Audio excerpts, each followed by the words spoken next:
By the way, we are not fucking going to Saskatoon. We're coming to Regina, and that really upsets people in Montreal because we're not going there either. Ladies and gentlemen, are you ready to see your headline? People of Regina, give a huge fucking Saskatchewan welcome to one of the best comics working. Ladies and gentlemen, Randy fucking Feltface!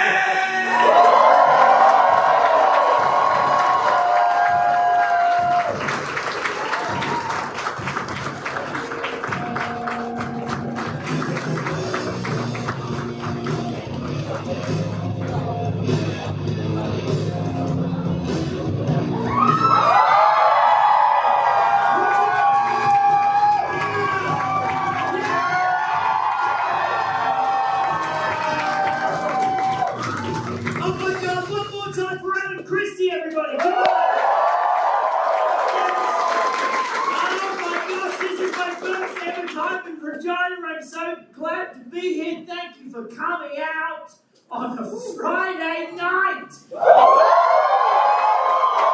I realize it's a hard sell to leave the house when it's this fucking cold. I walked 5 minutes from my hotel room and I have no longer any reproductive organs or any feeling in my face whatsoever.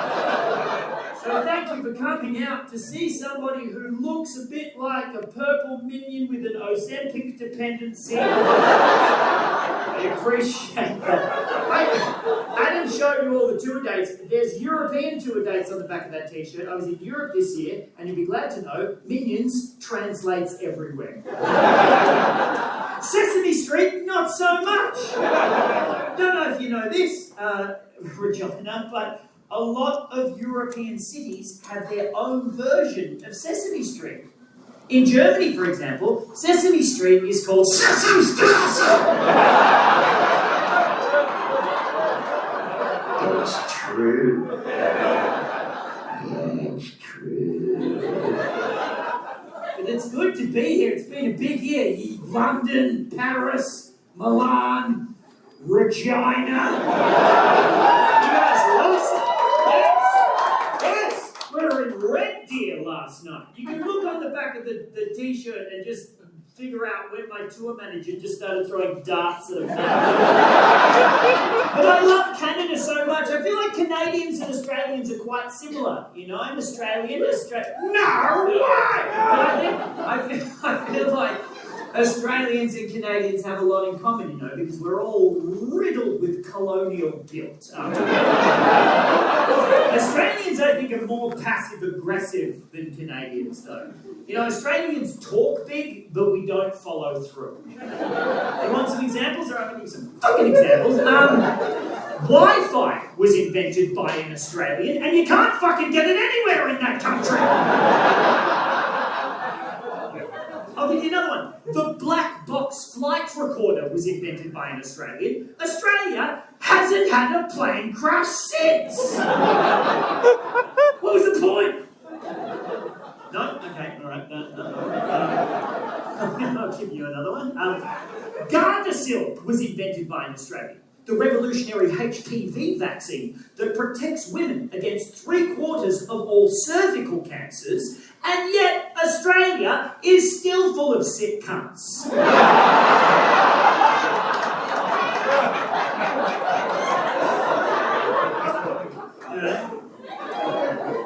Just getting the level of the room there. That's good to know. Few groans in there. I love a groan. I appreciate an audience groan. My favourite, in the top 3 audience reactions for me are silence, number 1. Oh, I love it. Then groan, then laugh. If you groan, I'm just like, oh, yum, yum, yum, yum, yum. Oh, yum. There's a kid in the show the other night who had a t-shirt that said, don't bully me, I'll come. And I'm like, same. Samesies. I've been doing a lot of work on self-acceptance. My therapist and I have been playing a little game called Unfuck Yourself. So much fun. The way it works, right, is every time you think something shitty about yourself, you consciously intercept that thought and you think the opposite instead. So you might be thinking, You will never fulfill your true potential. just ignore that my inner monologue has the voice of Bane from The Dark Knight Rises. I can't control that. So you're thinking, You will never fulfill your true potential. Then you'll die alone in a hotel room in Regina, Saskatchewan, choking on a cauliflower burrito while watching Antiques Roadshow. and then you intercept that thought and you think the opposite, like, Your choice to be vegan makes you better than everyone else. some good vegan options in Regina? Not really? I found some lettuce before the show. Just laid there in my hotel room, just like a tortoise, just yum, yum, yum. Just eating lettuce. Yum, yum, yum, yum.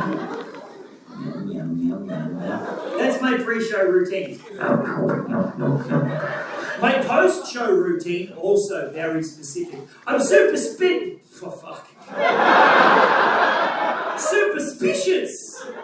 What's superstitious mean? I'm superstitious. I've never said that before. Superstitious. On this superstitious occasion, I'm superstitious about what I do after the show. I've been on the road for 20 years and I do the exact same thing after every show. I walk off stage, I immediately exit the venue via the rear door, run back to my hotel room just going, what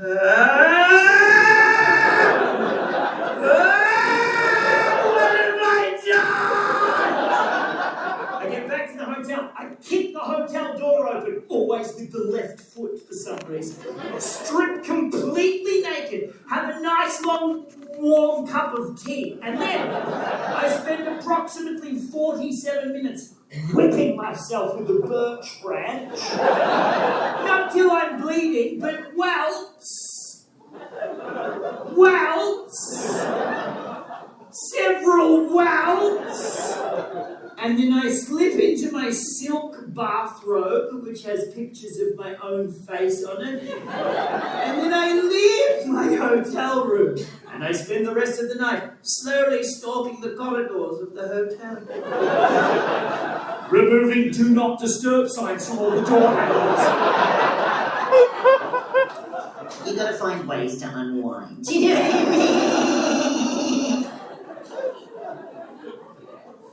We flew in last night. No, we flew in today. Oh, I had a weird sleep last night. I didn't sleep long enough. I had to get up for the plane. I woke up in the middle of a dream, actually. I'm just remembering this. I woke up and I was having a conversation in the dream. You know, that's very unnerving when that happens. When you wake up going, and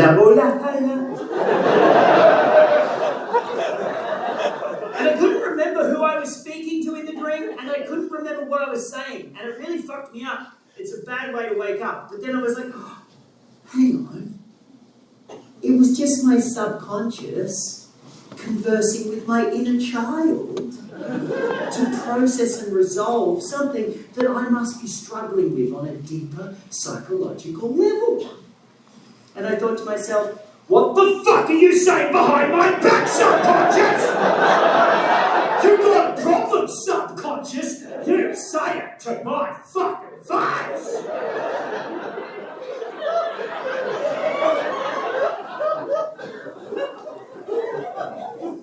Trying to enjoy it when things go well. You know what I mean? Trying to celebrate my victories. It's important to do that, to acknowledge when you have a win. You know, this many people in Regina, that's a big deal for me. Very excited about this. This is fucking awesome. And yes,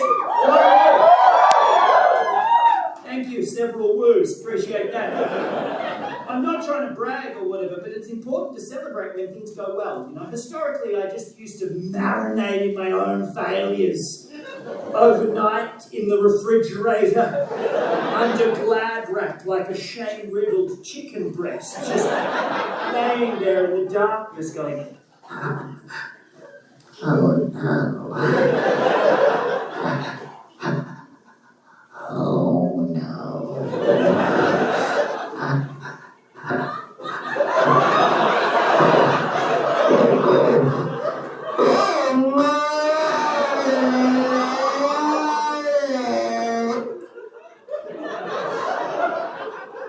But then I realised that artistic failure is a capitalist illusion perpetuated by parasitic ticketing companies who trap artists in a cycle of perpetual output in order to sell hot dogs and alcohol to anxious, disenfranchised, and horny sapiens.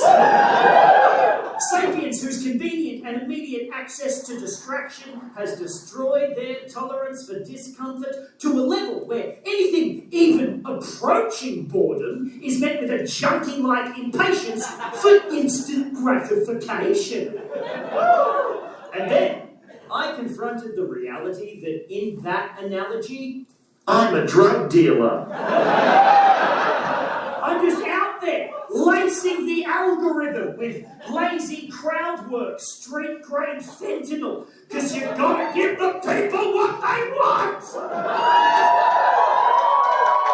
Living in this self-aware dystopia where the world is run by a handful of badly drawn cartoon villains who also have minions, but their minions are a bunch of single white men in their mid-20s who work at Meta, have a go bag full of semi-automatic weapons, and involuntarily ejaculate every time a Cybertruck drives past.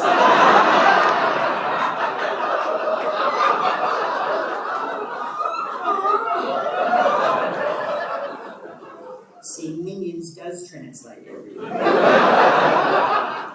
And then I discovered the precise moment in history when all of humanity collapsed into spiritual corruption coincides perfectly with the appearance of the first banana.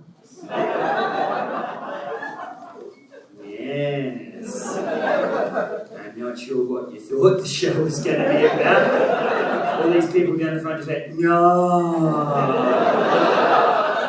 I'm sorry if anybody's brought a friend along to see me for the first time. He's not like this on TikTok, I swear to God. I don't know what the fuck he's talking about right now. Don't worry about it. Get merch and leave. Gonna be a lot of talk about bananas tonight, my friends. Yeah, the show goes 2 minutes of jokes at the start, and then just 58-minute lecture on bananas. Strap in, Regina. And to really understand the true depth of this banana conspiracy, my friends, we need to travel back in time to 10,000 years ago, to the jungles of Southeast Asia. Nearby glaciers are retreating, the temperature is rising, and the increased precipitation that's too loud, turn it off.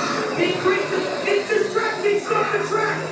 Stop the track! Fuck!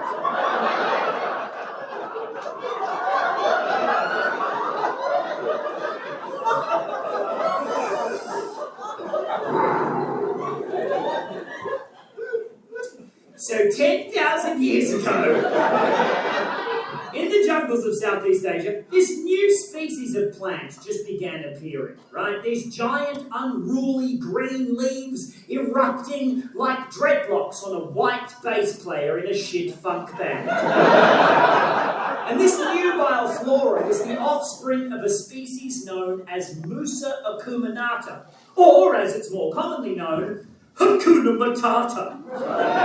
Yay! Hakunas and Hakuna fans in the house. As this new variant in the Hakuna Matata family matures, it sprouts female flowers, attracting a bisexual fruit bat named Persephone.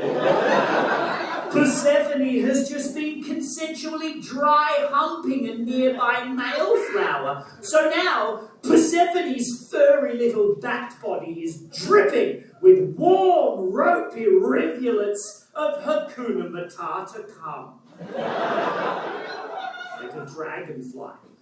Persephone approaches...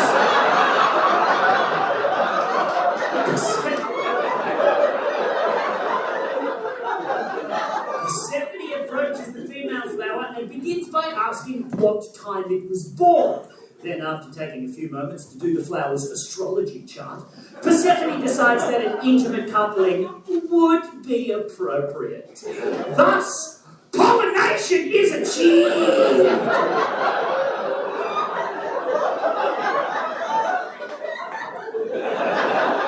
And the ovaries of the female flowers develop into tiny seeds. Now, at this stage, the seeds are nothing more than a collection of cells, incapable of conscious thought. But if you squished one, you'd still face criminal charges in 14 American states. As the embryos develop, the flowers transform into hand-like clusters with multiple fingers reaching in the direction of the sun, like an angry protester flipping off a fascist police officer. Come with me now, Regina! Come with me, Saskatchewan! Come with me now, coldest place I've ever been in my fucking life!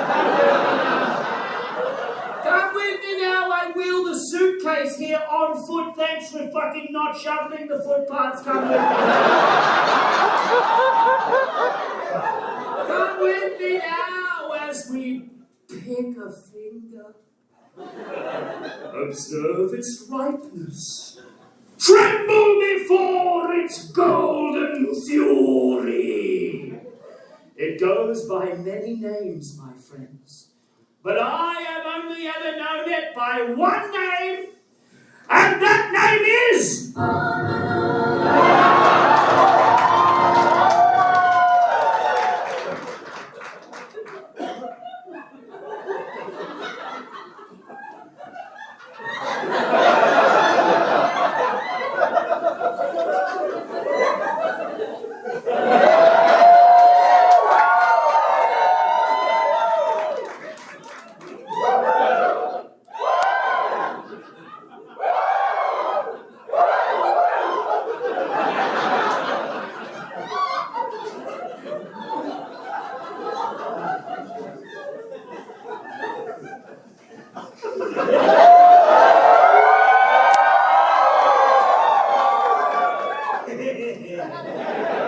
That's awesome. If anything goes wrong now in the show, I'll just be like, look at that! Oh. Champ, you laughing because I went.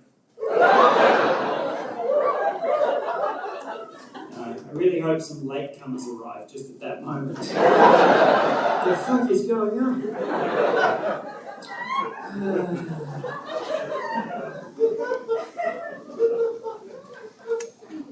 Are any of you thinking that's probably all I'll say about bananas for the rest of the show? Yeah. Well, that's good. Because we're going to get into fucking weeds on this shit. Because it might sound crazy, but everything on planet Earth was going just fine until the fucking banana showed up. And nobody's talking about it, Regina. Everybody's just walking around pretending that bananas are no big deal.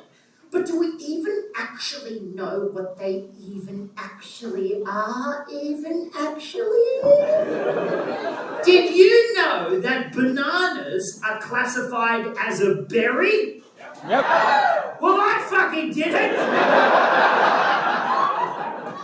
Did you know that banana trees are classified as a herb? Yep. Bullshit! The confidence with which you said yes. God damn it. I don't believe if somebody appeared on this stage right now, held up a banana and said, oh, I picked this berry from a herb, you would assassinate them. Also, every banana that you buy off the shelf is a clone. They're not fertilized, they're not pollinated. They come from replanted shoots pulled from the base of other members of the same crop. Bananas are the product of incest.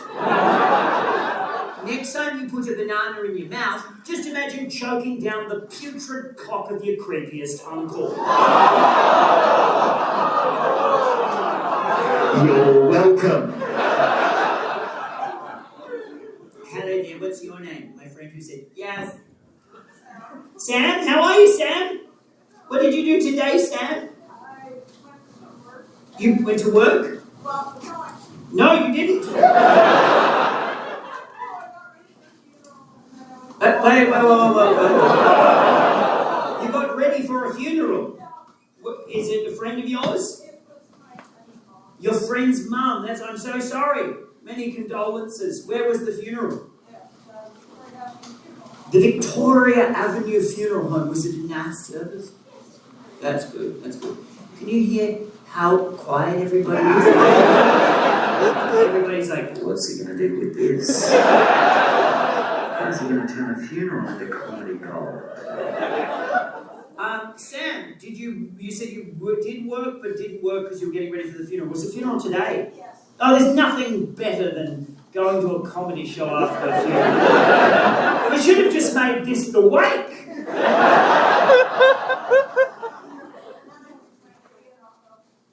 Then you hang on. Well, Sam, you're giving me so much to work with here. Then you picked up your idiot from work. Is your idiot? Are you married to this idiot? You've been together for 14 years, so you can refer to this person as your idiot. Nobody else is idiot. Only this fucking idiot. 14 years. And do you live in Regina? What's your least favourite thing about Regina?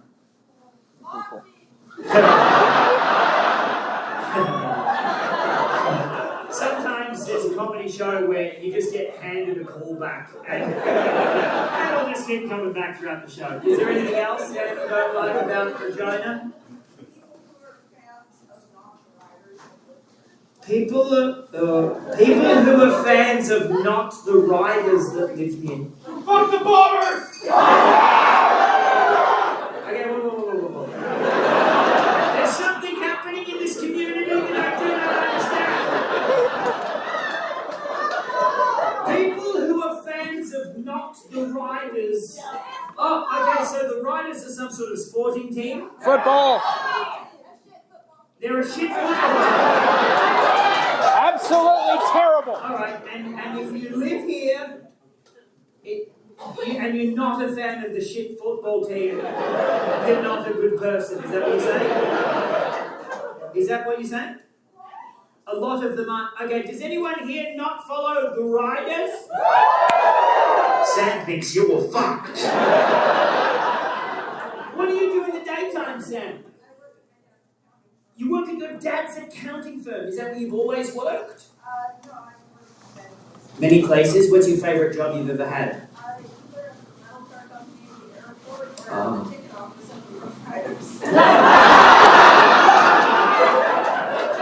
So it's a toss-up between airport rental car company or ticket office at the Rough Riders.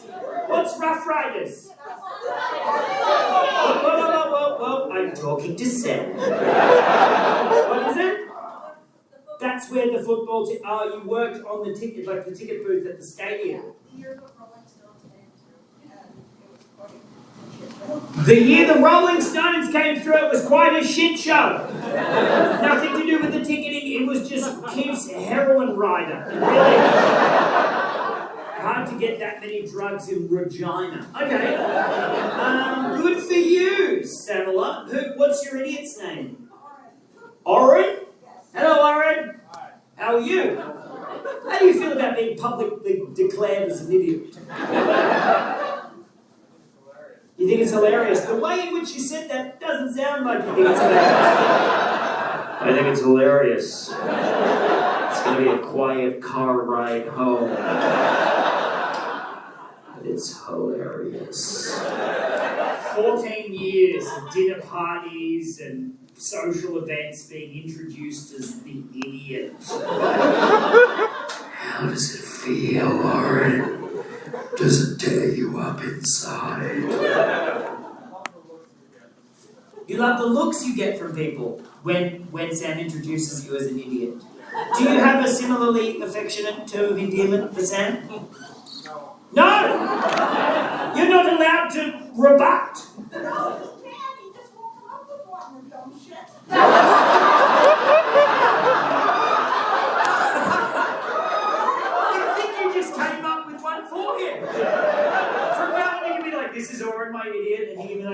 Sam, she's my dumb shit. He just won't come up with one of the dumb shit. Oh my god, Oren! Are you okay?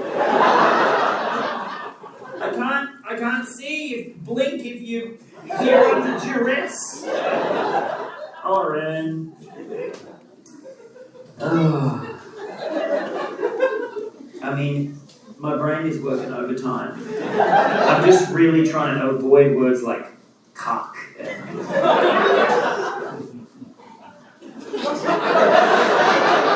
glad I didn't say that. What do you do in the daytime, Oren? You work at a deli and a butcher shop. That's cool. How long have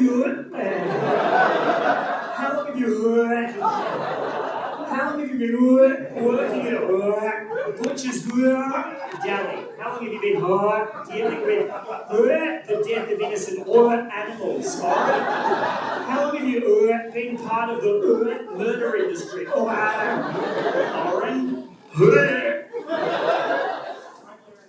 Only a year. Do you like it?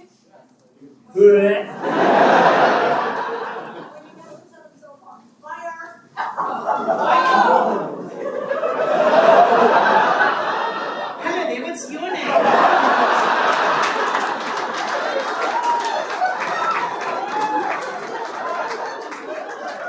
We just don't have time to unpack that. What's your name? Austin, what did you do today? You came to this comedy show from where? A small town of under 1,000 people. Do we have to guess which one? What's it called? Strasbourg! Boo! Boo! All 1,000 of them are here tonight. What happens in Strasbourg, Austin? Jack shit. Not much. Do you work there? You're a dancer and dance teacher! Oh my god! Get up here, let's do some choreo. Come and teach me some steps. It's your day off. Bullshit! Everyone's like, no. It's okay, Austin, I'm not going to put you on the spot like that. Austin, okay, how long have you been a dance teacher? 18 years. What's your least favourite thing about Regina? Santa Masters. What was that? The old mayor? You don't like the old mayor? Who's the new mayor? Is that mayor better? Are all of you over it except for that one person? Simple answers. I'm still angry, even though they are no longer the mayor. Well, they do now that they're not the mayor. Who said the name of the mayor? What's your name, sir? Pretty fucking quiet now. Do we know the whereabouts of the former mayor? Has anybody seen the former mayor? Should we form a search party to find the former mayor? Was that your confession? Just desperate to get into a room of people and bring up the mayor's name so they're going to go, I wonder where the mayor is. I haven't seen the former mayor for ages, and you're just sitting there going, I cannot tell them what I did to the former mayor. Let's just say, Oren utilized his butchering skills. Who's the idiot now? Austin, do you have any strong male role models? Your dad? You close with your dad? That's really cool. Any famous people you look up to in the world? Yeah, who's the most famous dancer that you like? Derek Huff. Derek Huff! Contemporary? He's a ballroom dancer. I did not see that coming. Derek Huff. Derek Huff. Does anybody else know who Derek Huff is? Some of you are ball dancing fans. Is that what happened? It's rare, Regina. It's rare that I will take explosive crowd work about butchers setting themselves on fire and just drive it into a brick wall of ballroom dancing. But here we are. Here we are. Sometimes it's like waking up in the middle of a fucking fever dream and going, oh, people are still here. Sorry everybody. Fucking Jesus Christ. Well, it's nice to meet all of you. I like meeting new people, you know. I meet lots of new people. I met some new people today in Regina, yourselves included. Although, you know how kids, like I'm like a kid that still puts everything in my mouth to learn more about it. It's called oral sensory seeking behaviour. I never grew out of that. So anytime I meet someone new and they shake their hand, I just slowly bring their hand to my mouth. It's nice to meet you. Which is a stupid thing to do because I have a weakened immune system because I don't have a spleen. I have my spleen removed. So I take antibiotics, right? Luckily for me, they're broad spectrum antibiotics, which means they're designed to combat everything from ear infection to gonorrhea. Which will be handy if I ever get fucked in the ear by anyone from Saskatoon.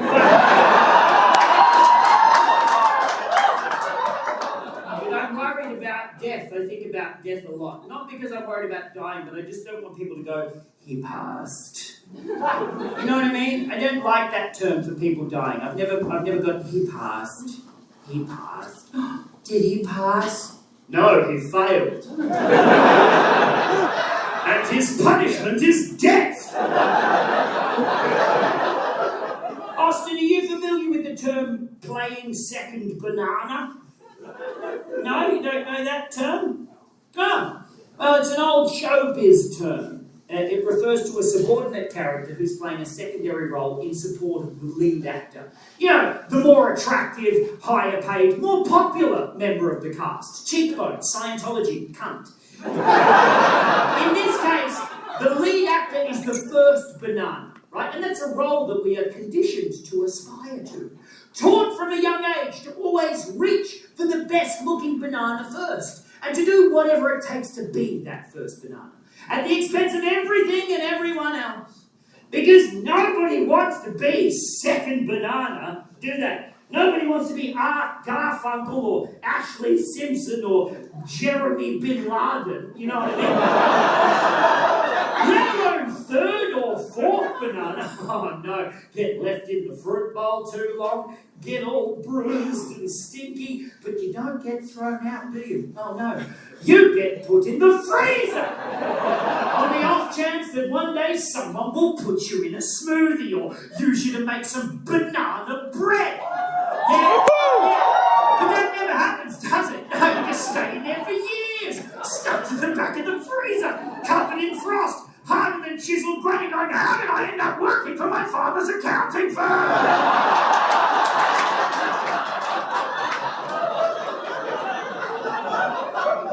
But the question is, how did bananas get from those jungles of Southeast Asia 10,000 years ago to the back of your freezer, you know? And the way it went down, my friends, is immediately after Hakuna Matata mutated in the jungles of Southeast Asia. That is the precise moment that all of humankind went to shit, okay? No longer content with the symbiotic simplicity of a hunter-gatherer lifestyle, we began cultivating crops and creating permanent settlements, which led to population growth, animal agriculture, disease, slavery, famine, war, economics, And the former mayor of Regina. I mean, who is that guy and who killed him? Let's find out. Let's find out. local reference. But it all started with the fucking banana. What a lot of people don't realise is millennia before they were rotting in Austin's backpack, banana were stumpy little turds. They were filled with giant seeds. They were virtually inedible. They were the early human equivalent of eating at Moxie's. And Then we started interbreeding them. We started cross-pollinating them. We started transforming them into the fruit equivalent of a pug dog. Wheezy. Useless. Tasty little flesh nugget. Nom, nom, nom, nom, nom.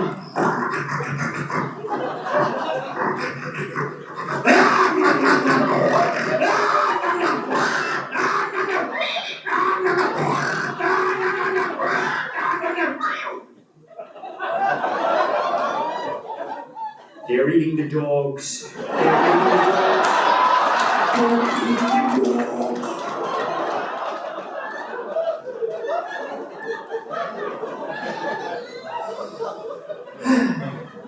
So once humans had genetically modified the living fuck out of the banana, we started trading it. And we traded it into Africa, and we traded it into the Middle East. And then, one day, a group of innocent Portuguese and Spanish sailors who were on a respectful sightseeing expedition to the area ate the bananas and were instantly overcome with an overwhelming desire for world domination. It is to that precise moment in history we can now definitively trace the origin of colonialism. Now, Regina, I'm sure I don't need to remind any of you that vaginal yeast grows at an optimum temperature of 32 to 39 degrees Celsius. So too does the banana. And it was soon discovered that Central America and the Caribbean has the ideal semi-tropical climate for growing bananas. And that is what led to the United States of America formally adopting their now famous motto, "Can we make money off this?" Enter United Fruit Company, a plucky little American corporation who started out with a handful of banana plants in Honduras and quickly expanded into millions of acres of plantations, operations in 22 countries, and a habit of banning unions, bribing governments, and occasionally massacring their entire workforce. Think Amazon with better working conditions. Now, you've got to remember, at this time, Americans, Europeans, Canadians, you guys didn't give a fuck about bananas, okay? You were knee-deep in apples and peaches. There were pies cooling on every windowsill. You didn't need some tropical dick berry sticking up the house. So United Fruit started marketing bananas as a health food. That's where that started. They began trying to gaslight the public into believing that bananas were crucial to a balanced diet. I mean, who among us could forget the famous 1898 advertising campaign, "Eat a banana, you dumb fuck"? It is to that precise moment in history we can now definitively trace the origin of subliminal advertising. And it absolutely worked. Bananas started making an obscene amount of money, and when the United States government realised that they needed to protect this now valuable resource, they sent in the Marines, and they sent in the CIA, and shit got real. And these conflicts became known as the Banana Wars. And in the span of around 60 years, an entire region was reshaped. Rebels and dictators rose and fell. Fortunes were made. Governments toppled. And 100,000 people died. All in the name of the humble.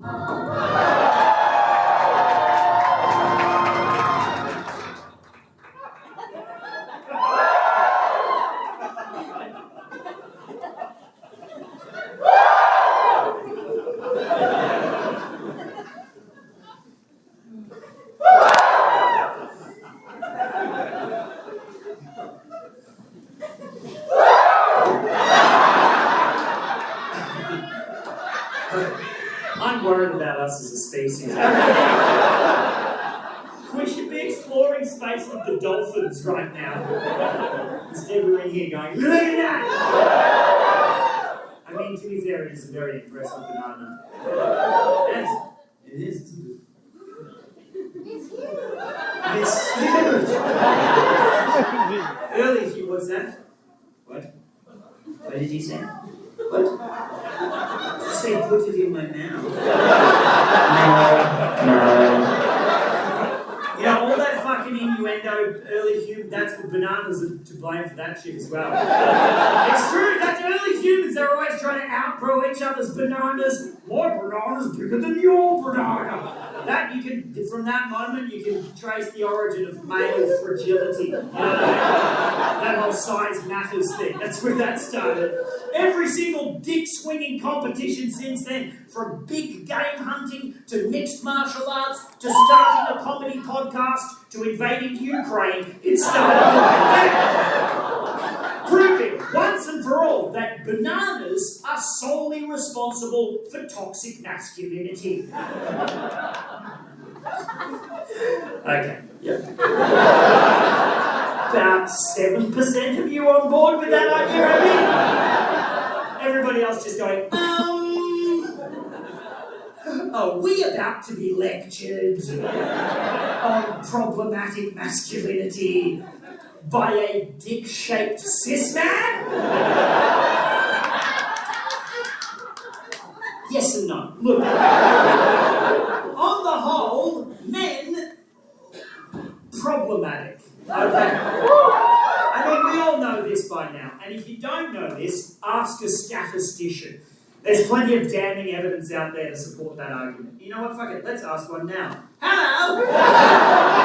My name is Gertrude Mary Cox. I was the founder of the Department of Experimental Statistics at North Carolina State College in 1941. Statistically speaking.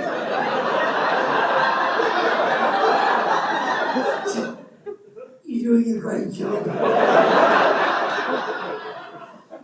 Your accent's a little bit intense tonight for some reason. Keep going, they love you.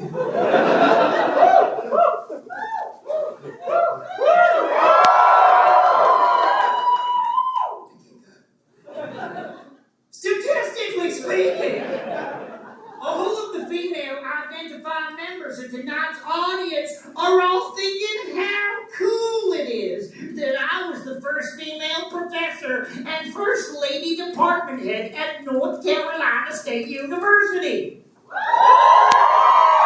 And all the men in the room are thinking how funny it is that my last name is Cox. Therefore proving that men are stupid pieces of shit. Thanks, Gertrude Mary Cox. Now look, just to be clear, I'm happy identifying as a man, okay? I don't want anybody getting, uppity about that. I like being a man. I like all the beautiful things that come with being a man. Like the soothing scent of stale tobacco on the fat fingers of a barber during a straight razor beard shave. I love the joy of taking a shit in a public bathroom and having your naked penis make accidental contact with the inside of the toilet bowl.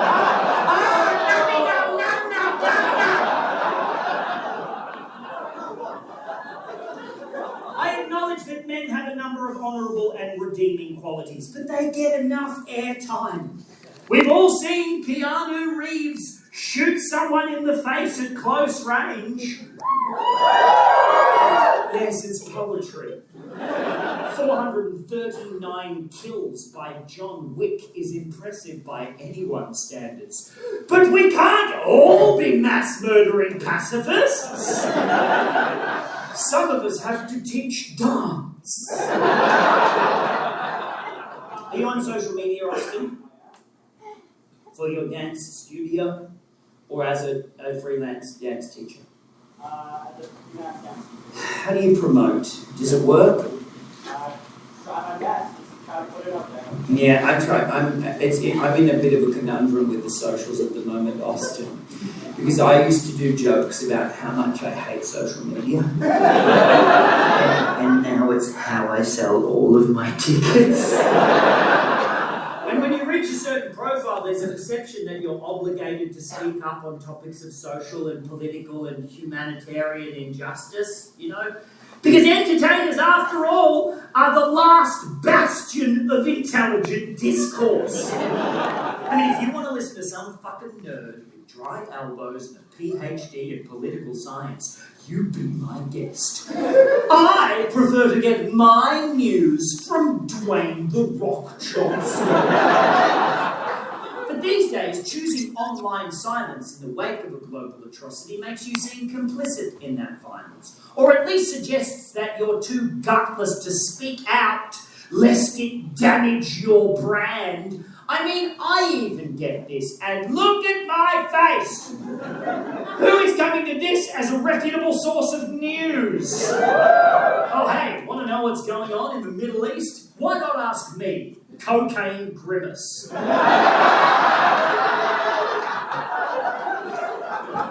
And it doesn't mean I don't give a shit. It doesn't mean I'm not engaged in the discourse, you know. Just not on social media. For the simple fact that social media is not my platform. This is my platform. This is the place I can say stuff like Israel is committing genocide, or Trump and his cronies are evil fucks and they're slowly going to work their way to Canada and fuck all your lives up. You stopped cheering halfway through that sentence, didn't you? But this is my platform, and then I use social media to sell tickets to this. And then I take some of the money from those ticket sales and I pay a woman named Emily to run my social media for me so I never even have to fucking look at it. And just so I'm clear, that's not a judgment call. I'm not passing judgment on your social media use. It's just really bad for my brain. Like, I lose hours on those apps. And also, I used to have Instagram on my phone, but I found I was constantly checking my posts to see if they'd been liked. So I hired Emily to run it for me, and now I am desperate for her approval. Why hasn't Emily responded to your text message? Could it be because she hates you? You merely adopted the dog. I was born in it. And now I use it to promote my tours on TikTok. I've been doing a lot of work on boundaries, Sam. My therapist and I have been playing a little game called Unfuck Your Friends. This one's super fun. You can totes play at home. The way it works is you write a list of all of the people in your life that you're only friends with in order to get something from them in return, and then you contact all of those people and you tell them you never want to see or speak to them again. But I thought we were friends. So did I. But it turns out I just needed you to need me as overcompensation for emotional deficiencies in my childhood. Well, can I at least have my Coldplay CDs back? Don't make this harder than it has to be. But what if I was more politically active on social media?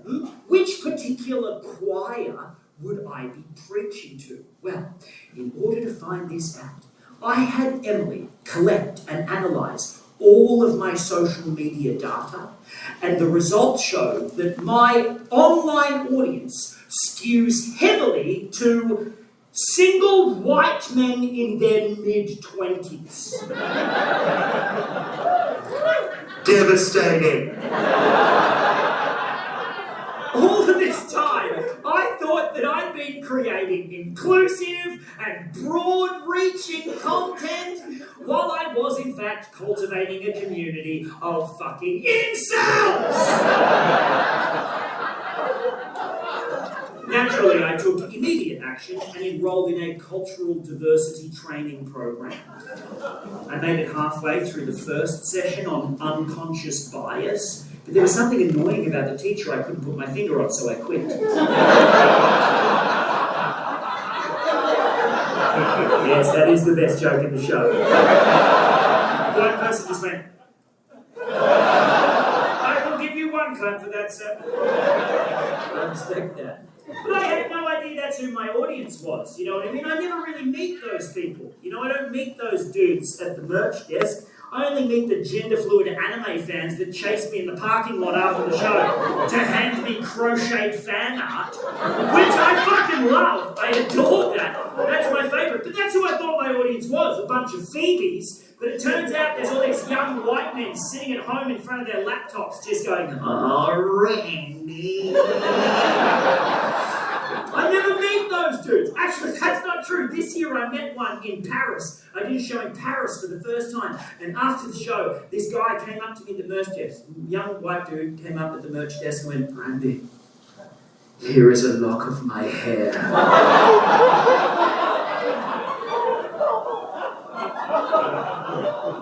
Oh, merci beaucoup.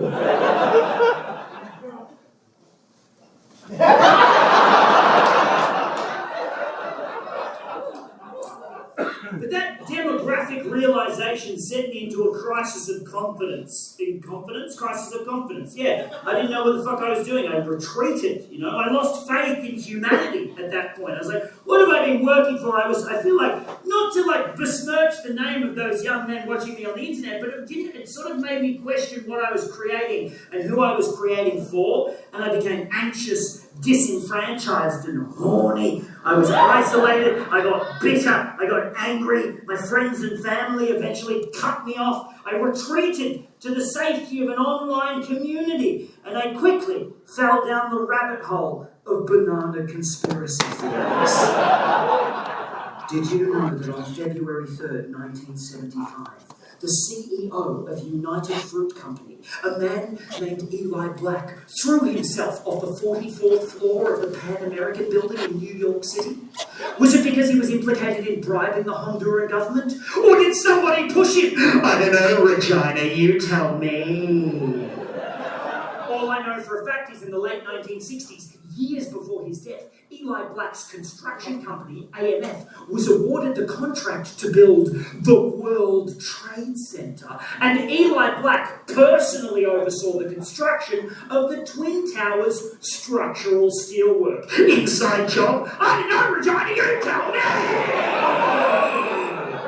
All I know for a fact is Eli Black's son, a man named Leon Black, is the co-founder of Apollo Global Management, a private equity giant which manages $600 billion in assets. And in March 2021, Leon Black stepped down as Apollo's CEO and chairman after a board investigation discovered that he had paid $158 million in undisclosed fees to Jeffrey Epstein! Coincidence? I don't know, you tell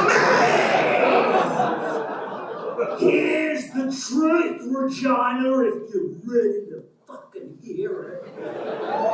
The world is run by a small group of elites who use bananas to manipulate mainstream media, education systems, the military, and the economy to create a centralised government of total global control while simultaneously being responsible for the missing last mayor of Regina. It's always been the bananas. And the bananas have been hiding in plain sight this whole time. And it starts by indoctrinating the children. Oh, don't believe me? Okay. What is the highest grossing children's animated film of all time? Frozen. Despicable Me, featuring little yellow minion freaks whose favourite food just happens to be banana. Most popular Nintendo Switch game of all time, Mario Kart. It's full of bananas. Most popular comfort food for children, McDonald's. Take a closer look at the golden arches. What are we feeding these children? What are we feeding the minds of these children? Why do they keep remaking The Lion King? Heaven forbid we'd skip force-feeding that plagiarising, patriarchal, classist pile of shit to another generation of little child-shaped bags of money. It is one of the highest-grossing franchises of all time. And what is its most famous catchphrase? Hakuna Matata! Listen, humans share over 25% of their DNA with bananas. That is a scientific fact. Why? Because 10,000 years ago, a race of shape-shifting reptilians created bananas using the DNA of our ancestors. We are Hakuna Matata!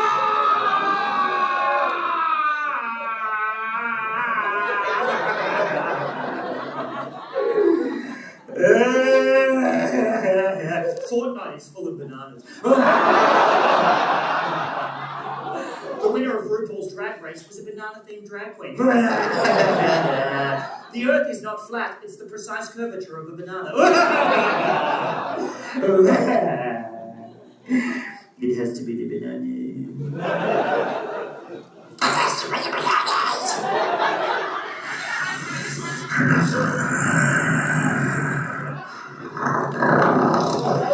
I have to break the bananas. Yes. Call your therapist. It has to be the bananas. It has to be the bananas.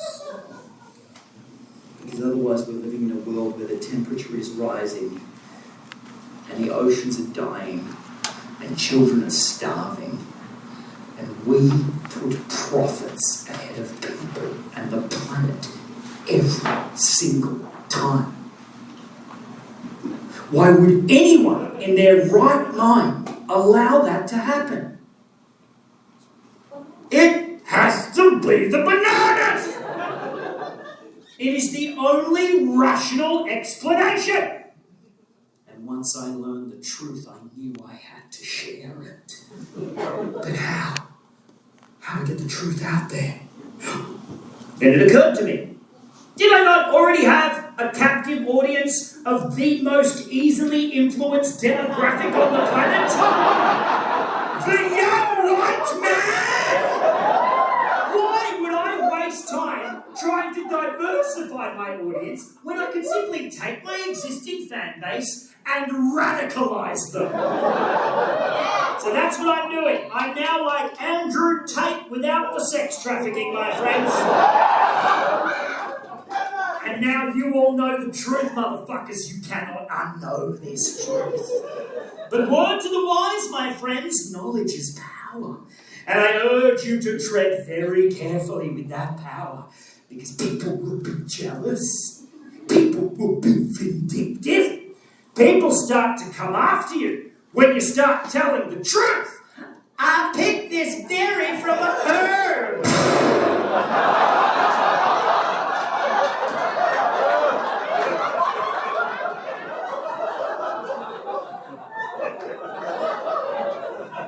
Gertrude Mary Cox, no. Oh, it's okay. It just grazed her ear. Now, I know some of you are going to have a hard time getting used to the new Randy Feltface, but what is there left for me in stand-up comedy? You know, what is there left for me in the entertainment industry? I'm tapped out, my friends. I know from the outside to you people, my career probably looks a little bit like a 20-year free fall down a set of stairs, with me somehow landing on my feet at the bottom without spilling my beer and saying, I meant that. But it hasn't been all roses, my friends. I've had horrible career moments. Terrible, embarrassing career moments. The most embarrassing moment of my entire career was the time I auditioned to play an alien in the Ridley Scott film Alien Covenant. Yeah, now listen, this is a true story, and if I tell this story, I'm going to need you to get on board, because this is my 3 o'clock in the refrigerator. Oh, no. It's that level of embarrassment. No, you know what? It's worse than that. This is 2 o'clock in the afternoon, strolling through the grocery store. Fuck! It's that one. It's that one. It was 2016, and I found out that they were holding auditions for people to play aliens, like costume performers, for Ridley Scott's brand new film, Alien Covenant. They were holding the auditions in Sydney. I was in Melbourne at the time, in Australia. So I sent in a self-tape. I sent in a video of me pretending to be an alien. Yeah, that tape still exists somewhere. I think it was used as inspiration for the choreography for Ray Gunn's Olympic breakdancing performance.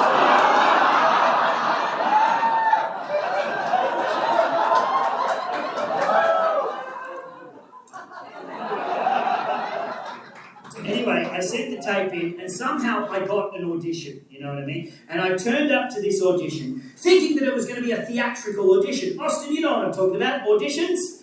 I thought I was just going to slip into a leotard and do some interpretive dance with Michael Fassbender and Sigourney Weaver.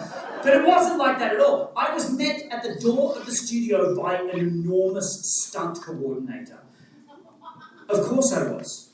It was a stunt audition. I'd never done a stunt in my life. I was completely out of my depth. I was like, oh, sweet Jesus. And the stunt coordinator was huge. Shaved head, massive beard, 7 feet tall. You know those men who look like they just ate another man who was slightly taller than them? Terrifying dude. His name was Nikos, right? And as soon as I met him, I was intimidated, I was terrified, but I really wanted him to love me. Oh my God. I wanted to impress this man so much. I don't know why, maybe I never had a male role model, Austin, but I just really wanted to impress him. But I was immediately out of my depth, because he threw me straight into a stunt routine. Again, never done a stunt in my life. He was like, okay, Randy, with me, over here. Here we go. Forward shoulder roll into a crouch. Look left, look right. Lizard crawl across the floor, jump on a box, take a bullet, spin, fall backwards onto a crash mat, roll to standing, take a punch, snap back, take 2 bullets, roar, and then chase a casting assistant up a set of stairs. You got that? Oh, yes, Nikos, it's a classic routine. We've all done that one. I did not know what I was doing. I did not want to do it. But Nikos was looking at me. So I did it, and I pretended I wasn't having an aneurysm. Nikos made me do that routine 3 times in a row in quick succession, and then he made me do it 2 more times while wearing a 30-kilogram weight vest, which is the same as having 30 Algerian hedgehogs strapped to your chest. Sam, if you've never seen an Algerian hedgehog, do yourself a favour, Google them, they are adorable. But having 30 of them strapped to your chest while your lizard crawl across the floor and jump on a box, not adorable, I'd say quite fucked. I did not want to do it. But Nikos was looking at me. So I did it, and I pretended I wasn't having a rectal prolapse. Now, I've got to level with you, Regina. At this point in the audition, I was fucked, okay? And on the day of the audition, I actually felt like I was getting sick. I thought I was coming down with something. I was already under the weather, and at this point I was sweating, I was shaking, I was nauseous, I could hardly breathe, and I was like, that's it, I have to stop right now. I have to swallow my pride and tell Nikos I'm done. But then, Nikos brought out the xenomorph head. The actual alien head from the Alien movies, and he put it on my head. If you can't picture it, imagine another me sideways on my own head. Now, at this point, I've got to check. Has anybody not seen the Alien movies? You've never seen them? It's okay, I'm not going to make fun of you. Do you know what I'm talking about though? You know the alien with the long head? No, it looks like a banana. Why does it look like a banana? Why does it look like a fucking banana? Why does it look like a banana? But you've never seen the movies? No. I don't want you to feel left out, so I'll just do a quick summary of the entire Alien franchise. Here we go. I'm not going to do the plot, I'll just do my favourite lines. In chronological order. It's set in space, by the way. Is it with the aliens are in space? Okay, here we go.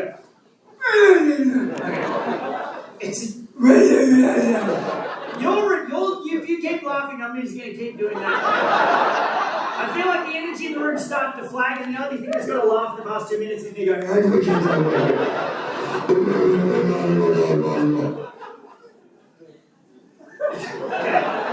we go.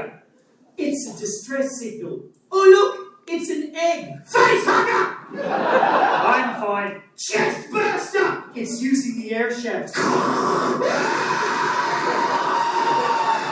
I'm the only survivor. I'm not going back. I'm going back. It's game over, man. Get away from her, you bitch. It's a penal colony. Here, kitty, kitty, kitty, kitty. You've been in my life so long I can't remember anything else. Winona Ryder! Predator! And then she fucks one of them for some reason. I think that's it.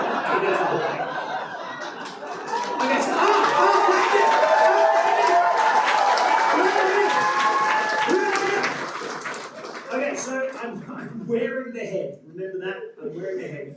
And also, you need to know aliens don't have eyes. Okay, so there's no eye holes. So there's a camera in the nose of the head with a cable to a pair of goggles. So I have a vision feed of what's happening outside the head, which sounds very technologically advanced, but it's a shitty black and white security camera style footage 3 feet in front of my face with a delay. So I'm like, oh, what's happening? I don't know where I am. It is the most disorientating experience of my life, but still very cool to be wearing a piece of actual cinematic history. A beautifully designed, surprisingly heavy, very expensive piece of cinematic history. So I did that. Don't get ahead of me, Regina. I did the whole routine again, wearing the head, and they filmed it, and then they let me watch it back. And you know those online videos of people wearing virtual reality goggles for the first time? And like running into walls and smashing their televisions? They look fucking graceful compared to what I was doing. There was a general vibe amongst the stunt team like, oh, Randy didn't quite nail that one, did he? But sometimes you need to see what you're doing to know what you need to change. And I was like, oh, I get it now. Please, Nikos, please give me one more shot. And to his credit, Nikos gave me one more shot. And even though I was exhausted, even though I was feeling ill and I was terrified and I was sweating and I was shaking, I couldn't breathe, I absolutely committed. I left it all out there, my friends. I was whipping my imaginary tail around. I was doing that arms out the back thing that aliens do. When I was done, I took off the head and Nikos was smiling at me. And I felt like the first banana. And then Nikos said, I've called the producers. They'll be here in 2 minutes to watch you do it again.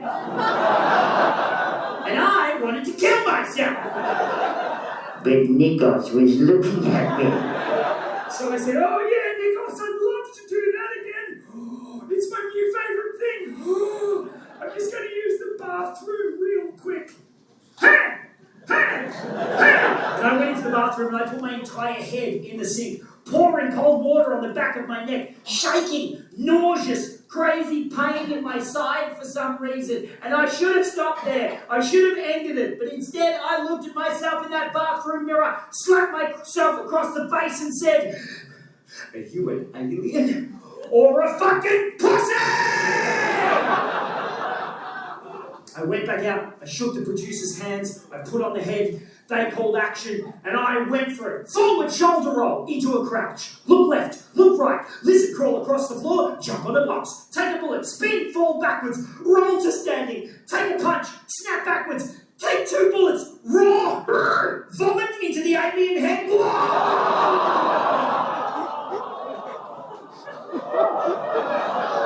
Dear Lord.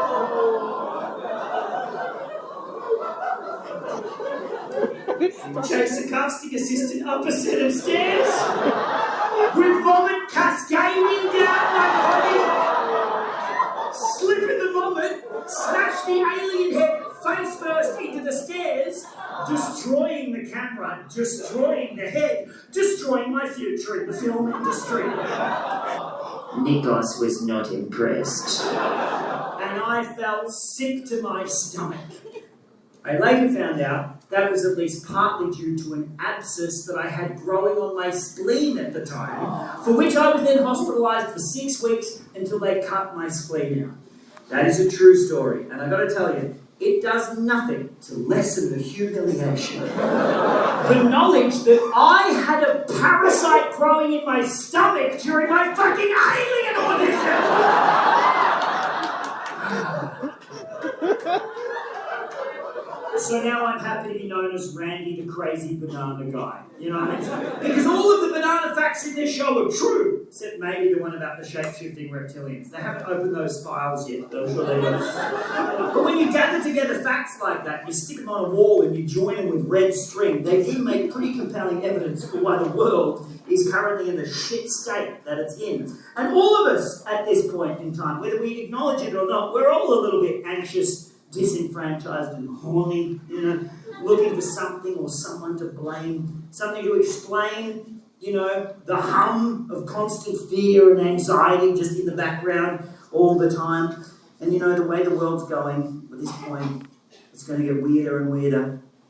And all we really need is to be united, my friends, to gather in places like this, to join hands, to look each other in the eyes, and blame bananas!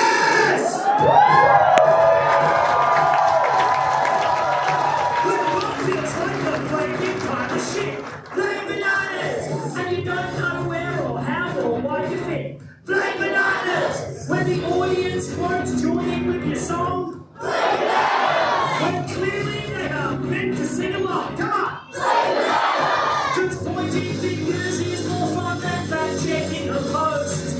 When you're trying to make sense of shit that doesn't make sense, blame bananas! All of my friends are addicted to fentanyl.